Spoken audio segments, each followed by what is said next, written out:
किसी राज्य में एक मोची रहता था। मोची बड़े ही सुंदर और मजबूत जूते बनाया करता था, परंतु वह फिर भी गरीब था, क्योंकि उसके जूतों के खरीदार ही कम आया करते थे, क्योंकि उसके जूते महंगे हुआ करते थे।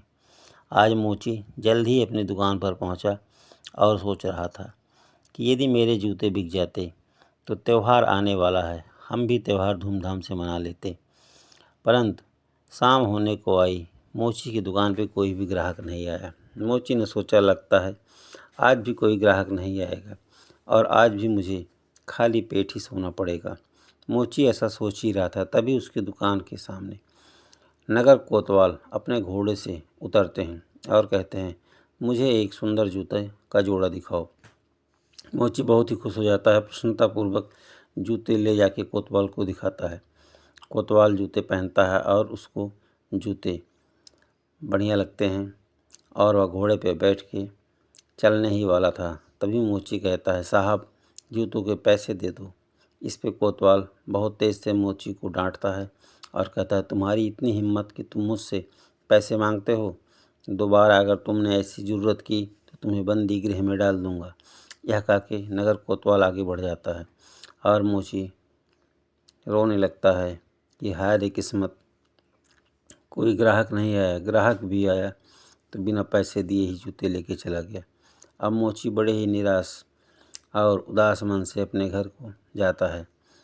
उसकी पत्नी मोची का चेहरा देख के समझ जाती है कि आज भी जूता नहीं बिका है। मोची की पत्नी कहती है, कोई बात नहीं, निराश क्यों होते हो, आज नहीं तो कल जूता बिक जाएगा। इस पे मोची बड़ा झल्ला के कहता है, अरे जूते बिकने के लिए जूते होने भी तो चाहिए। मोची की पत्नी कुछ भी नहीं समझती, कहती है, मतलब? मोची कहता है, नगर कोतवाल मेरे जूते बिना पैसे दिए ही लेके चले गए। इस पे मोची की पत्नी कहती है, ये तो बड़ी ही बुरी बात है, नगर कोतवाल को सबक सिखाना पड़ेगा। मोची कहता है, क्या सबक हम सिखाएंगे? मोची की पत्नी कहती है, हम लोग महाराज से नगर कोतवाल की शिकायत करेंगे। मोची कहता है, नगर कोतवाल हमें महाराज तक जाने देगा तभी तो शिकायत करेंगे। मोची की पत्नी कहती है, कोई बात नहीं, इसका भी तरीका मेरे पास है, तुमसे जैसा कहती हूँ वैसा करो। मोची कहता है, ठीक है।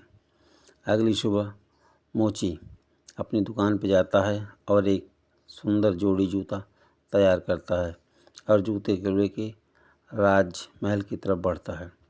परंतु गेट पे ही कोतवाल उसको मिलते हैं और कहते हैं, तुम कहाँ जा रहे हो? इस पे मोची कहता है, मैं महाराज से मिलने जा रहा हूँ, उनके लिए एक उपहार लाया हूँ।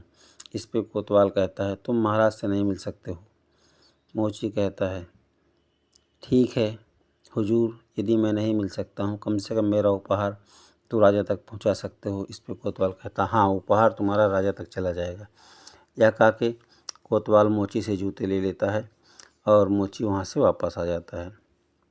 कोतवाल सोचता है, इतने सुंदर और मजबूत जूते मैं राजा को भेंट करूँगा और कहूँगा, महाराज यह मेरी तरफ से आपको उपहार है। यह सोच के कोतवाल महाराज के पास जाता है और महाराज को प्रणाम करके कहता है, महाराज मैं आपके लिए एक सुंदर जूतों का जोड़ा लाया हूँ, उपहार स्वरूप आप इसे स्वीकार करें। राजा उन जूतों को देखता है और पहनने लगते हैं। जूते बड़े ही सुंदर और आकर्षक थे, परंतु ये क्या, एक पैर में तो जूता हो गया, दूसरे पैर का जूता तो छोटा था। राजा यह देख के बड़ा ही क्रोधित होता है और कहता है, यह जूता तुमने कहाँ से लाया है? इसको किसने बनाया है? जिसने भी बनाया है उसको मेरे पास हाजिर करो। अब नगर कोतवाल मोची के घर जाता है और उसको बंदी बना के राज दरबार में लाता है। महाराज कहते हैं कि तुमने ऐसा जूता क्यों बनाया, एक छोटा और एक बड़ा? इस पे मोची कहता है, हुजूर मेरी गलती माफ़ हो, परंतु मैं क्या करूं, मेरे पास एक ही तरीका था आपसे मिलने का। महाराज कहते हैं, मुझसे मिलने का, इसका क्या मतलब हुआ? मोची कहता है, हुजूर मैं एक गरीब मोची हूँ और जूते बना के ही अपना जीवन व्यतीत करता हूँ। मेरी दुकान पे परसों कोतवाल साहब आए और मेरा जूता लेके चले गए बिना पैसा दिए। अब बताइए, मैं अगला जूता बनाने के लिए चमड़ा कहाँ से खरीद के लाऊंगा, क्या खाऊंगा? मैं अपना जीवन किस तरह से व्यतीत करूँगा। राजा सारी बात समझ जाते हैं और कोतवाल से कहते हैं, क्या ये बात सच है? कोतवाल कुछ भी नहीं बोलते हैं और सर झुका लेते हैं। राजा कहते हैं, ठीक है, कोतवाल को बंदी बना लो और इस मोची को जितना भी उचित दाम है वो सारा इसको भेंट दो। उसके बाद इसको 100 स्वर्ण मुद्रिकाएं पुरस्कार के रूप में दो, क्योंकि इसने बड़ी चतुराई से अपना काम किया है।